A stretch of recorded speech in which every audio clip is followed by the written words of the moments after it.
Hola, soy Iris Roque Lafuente, pertenezco a la falla de Lepanto Don Juan de Arce y soy del sector Mislata. Tengo 22 años y actualmente soy estudiante de auxiliar de enfermería. Mi objetivo es conseguir ser enfermera y por eso he elegido esta profesión.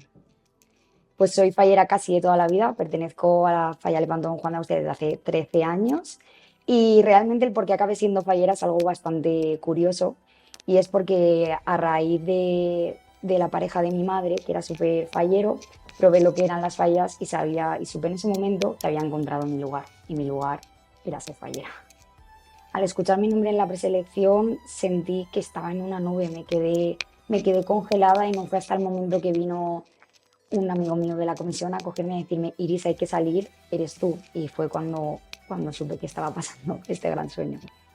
A las chicas que no han salido conmigo del sector le diría que cada una tenía una personalidad fantástica, que no pasa nada, que éramos todas igual de válidas y que al final pues habían dos sitios, pero que no pasa absolutamente nada, que eran fantásticas.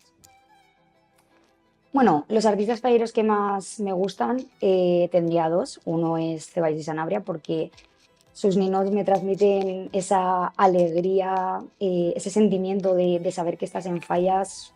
Para mí son monumentos increíbles. Y luego, por otra parte, diría Paco Ribes, que actualmente es el que realiza las fallas, bueno, el monumento en mi comisión.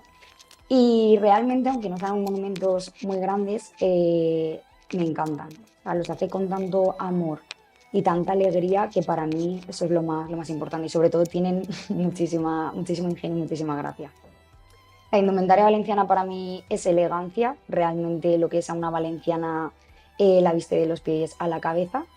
Yo ahora mismo tengo dos trajes, me estoy haciendo otro en camino porque no he sido fallera mayor, entonces pues bueno. Y los trajes, bueno, a mí me viste de valenciana Victoria Arjona. Mis referentes como falleras mayores de Valencia son Gloria Martínez Amigo y Laura Meingo. Yo quiero ser fallera mayor de Valencia porque para una valenciana es lo máximo a lo que puedes acceder, representar a toda tu ciudad. Y si tendría que decir alguna diferencia además de mis compañeras, es que bueno, yo al final esta experiencia la cojo con muchísima ilusión debido a que no he podido ser fallera mayor, que era otro de mis grandes sueños. Entonces para mí sería todo tan maravilloso y tan nuevo que podría, o sea, lo daría absolutamente todo y también pues que soy muy natural y al final creo que una fallera mayor de Valencia tiene que tener su personalidad, tiene que ser natural y tiene que estar siempre a todo.